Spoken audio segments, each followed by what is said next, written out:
France Inter. C'est votre heure. Bonjour José-Manuel Lamarque. Bonjour Mathilde Munoz. Dans votre chronique littorale ce matin, une feuille de route pour les algues. Une feuille de route annoncée par le gouvernement français le 26 février dernier au Salon de l'Agriculture. Et pour bien connaître cette feuille de route, avec nous, bien évidemment, le grand spécialiste mondial des algues, Vincent Doumézel. Il représente les Nations Unies. Vincent Doumézel, qu'est-ce que c'est que cette feuille de route pour les algues ? La France a enfin, si j'ose dire, même si c'est une très bonne chose et on s'en réjouit, défini une stratégie pour développer la filière des algues en France. Combien de variétés d'algues ? 12 000 types d'algues dans le monde, mais en France on en a pas 12 000, on en a pas mal. Elles sont toutes comestibles et très peu valorisées puisqu'en France on a le deuxième plus grand territoire maritime au monde, mais notre production représente 0,1% de la production mondiale qui est essentiellement en Asie à 99%.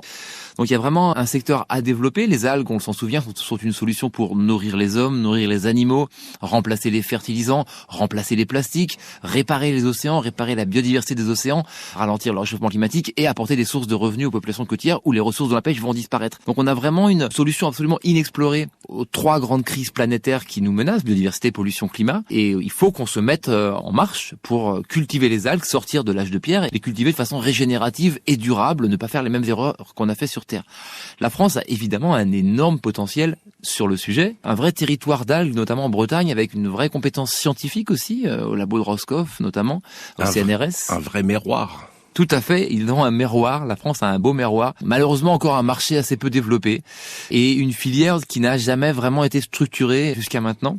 Donc le gouvernement français, en vue de l'UNOC, la conférence de l'ONU sur les océans qui se tiendra en juin prochain, et suite à un sommet des algues que nous avions organisé, nous, coalition des algues à l'ONU avec l'Union européenne et le gouvernement français en octobre dernier à Paris, suite à cette première réunion et à un vrai travail de fond qui a été mené depuis 2 ans par le gouvernement français sur une étude du système des algues en France, a décidé donc de définir une feuille de route et des actions à mener pour développer cette filière des algues en France et l'améliorer, on va dire, la rendre plus compétitive. Donc vous étiez un peu à la manœuvre pour cette feuille de route. Quelles sont les actions ? Alors déjà, c'est la mise en place d'un comité de pilotage de spécialistes. Je dirais que l'essentiel, c'est un effort de formation, former plus de scientifiques pour les algues. Il y a besoin d'éducation. Je citerai pour cela un chiffre. Aujourd'hui, on a 550 chercheurs à l'INRA qui travaillent sur 2 types de blé très similaires qu'on cultive depuis environ 12 000 ans. Dans le même temps, pour 12 000 types d'algues qu'on a commencé à cultiver il y a 10 ans, on a 70 chercheurs environ en France. Donc il y a un vrai travail de science. Il faut accompagner l'aspect réglementaire aussi. Et il faut aussi communiquer au niveau des consommateurs et du grand public sur les bienfaits des algues qui sont une ressource extrêmement bonne pour notre planète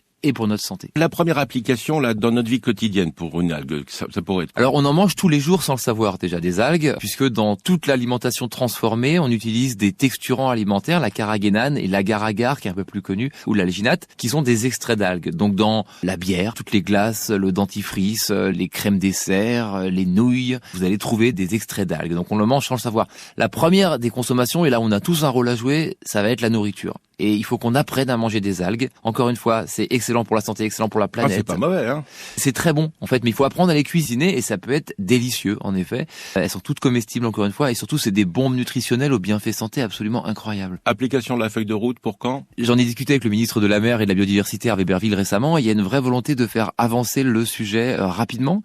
Il y a cette échéance de la conférence de l'ONU en juin prochain qui oblige la France à montrer l'exemple. À part l'Asie, personne n'a appris à cultiver une ressource miraculeuse qui n'a pas besoin de terre, qui n'a pas besoin de pesticides et qu'on n'a même pas besoin d'arroser. Merci à vous Vincent Doumézel, je dirais, pour retrouver le champ des algues. Merci les algues en un seul mot.com et puis concernant la coalition globale des algues, rendez-vous sur le site internet des Chroniques Littorales sur France Inter. À demain Mathilde Munoz. À demain José-Manuel Lamarque.